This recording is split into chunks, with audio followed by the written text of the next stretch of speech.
এই যে আল্লামা লেখা দিচ্ছেন আপনারা এই জায়গায়, কি লেখা দিচ্ছেন? হ্যাঁ, আল্লাহর কসম আমি খুশি হই নাই। এটা কেন লেখছেন? আল্লামা যে লেখছেন, আল্লামা বুঝেন কারে কয়? হ্যাঁ, মনে করেন 2-4টা হাদিস মুখস্থ বলতে পারি দেখি আমি আল্লামা।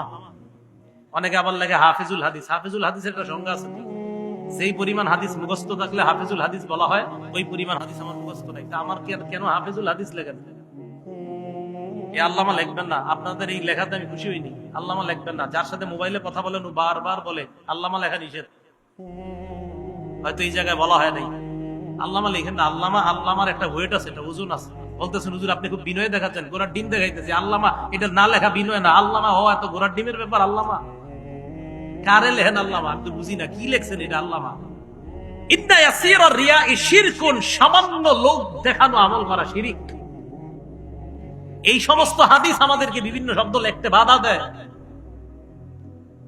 রাসূল আকরাম সাল্লাল্লাহু আলাইহি সাল্লাম বললেন, ইন্না ইয়াসিরা রিয়াই শিরকুন, সামান্য রিয়া শিরিক, লোক দেখানো কিছু করা শিরিক।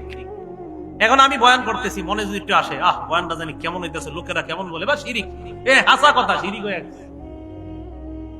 ইন্না ইয়াসিরা রিয়াই শিরকুন, ইবাদত একমাত্র আল্লাহর জন্য করবে। বলেন একমাত্র কার জন্য? আল্লাহর জন্য। ইবাদত সামান্য অংশ কাউকে দেখানোর জন্য করা যাবে না।